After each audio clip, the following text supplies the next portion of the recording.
Hello and welcome to our trip to Siffleur Falls, Alberta, Canada. We had just finished doing our hike up to Allstones Lake, and now we're looking for a place to camp overnight in the dispersed camping that's available in the Crown Land area out there. And as you can see, a regular Class B camper van might be challenged a little bit with the low clearances that those vehicles have. This is not taxing the 4x4 camper van in any way, but still it's important to have some clearance. Yeah, so enjoy our trip here to Sifffleur Falls. Okay, here's our dispersed camping spot that we had for the evening.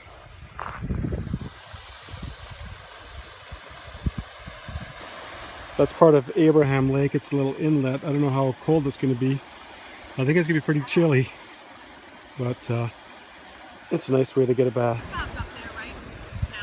Yeah, you can camp up there because you don't need a permit. Here we are at the parking area for Siffleur Falls. This is west of Nordegg. There's a good rig for out here. Really kind of smoky and hazy from the BC fires. They have some toilets there, garbage disposal.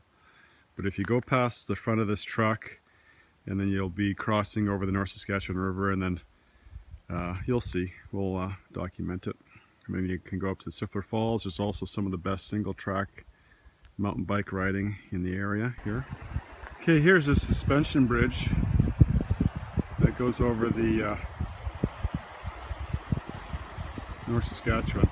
The thing of it is that there's not much space when you go and ride your bike between your handlebars and the edge of the bridge itself there, so you have to be kind of careful how you ride so you don't get knocked off.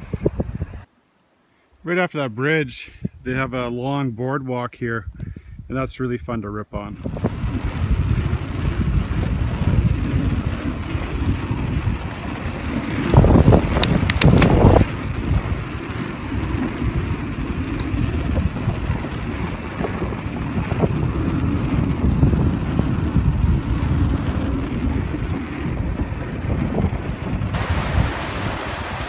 There'll be a second river that you'll cross. This actually was washed out. Right where I am standing now was all completely washed out, and to get up here you had to climb up about 5 feet up to that ledge and then cross over. So they rebuilt everything. It looks nice.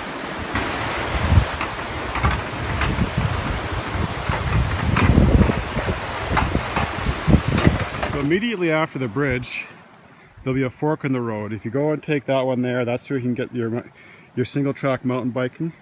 And if you take this main path here, that'll take you to Siffleur Falls. It's about a 3K or 2 mile jaunt in. We're gonna ditch our bikes actually and lock them up around a tree someplace, because it gets to be kind of hard to push your bike up there and stuff. Here we go. There we go. The bikes are locked up around the tree. Wish there was a better place, but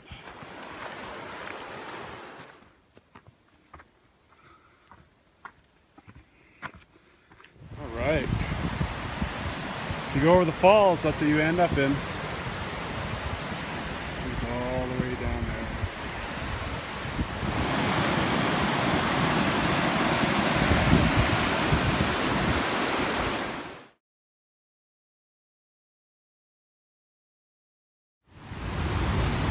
Okay, so here's the first set of falls.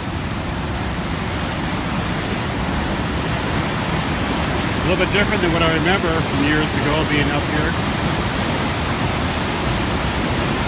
All the water rushes down to the ocean.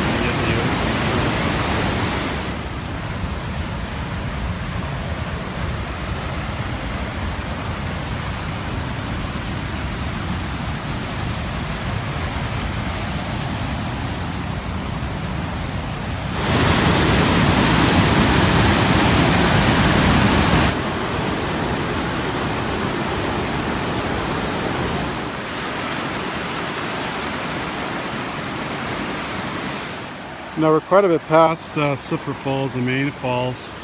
Oh, I don't know, probably a couple kilometers back into the thing, and this is where the trail kind of It's kind of rocky. Let's see where it goes. Well, this is kind of where the trail ends here. This is the main sort of trail.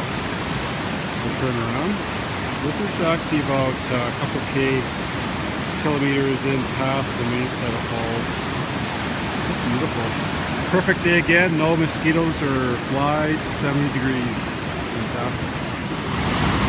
Well, it's time for a rest break. We're just gonna lay on the rocks here for a while and veg out.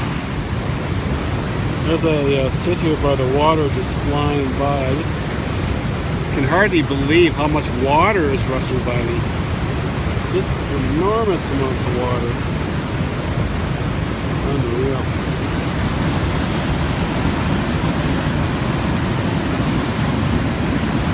Gallon after gallon after gallon after gallon of water.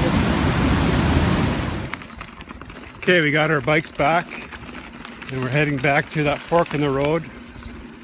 And really, once you hit that fork in the road, that you just kind of go around, up around the hill, and you kind of look for a switchback where it kind of doubles back and it goes right up the side of the hill, and you catch one of those.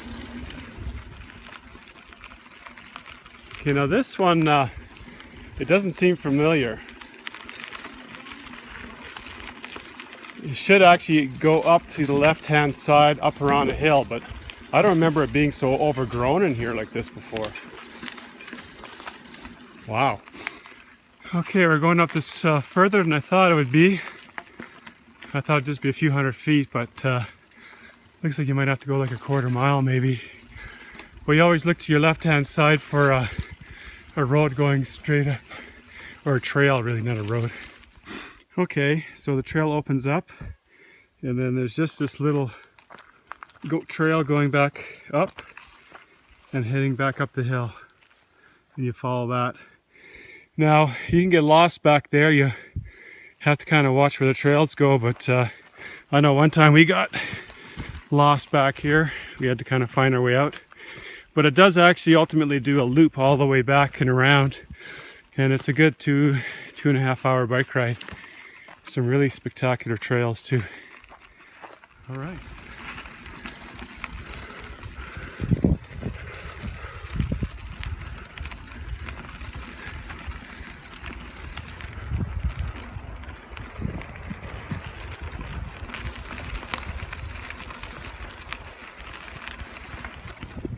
Yeah, we end up in this great big meadow. We're kind of semi-lost. We're quite a ways out here though. I believe this loops around and it goes back down south. And then we'll find a trail to go back. Okay, and we made it back. Our bikes were safe and sound and all that. I guess when you go back in there, it does a big loop to the right hand. So if you kind of stay to the right hand side where trails fork and whatnot, then you can find your way back. But you should really, you know, take something with you for preparedness in case you get stuck over there overnight. We've been through there, so we know how to get around, but still, we would never know that trail even existed if it wasn't for the fact that someone's showing us. It's just too kind of out there. And it's around 3 o'clock now. It wouldn't have been a hard bike ride if we didn't climb a mountain yesterday. Anyhow, so that's the end of this trip here. It was great, beautiful day. Fantastic. See you later.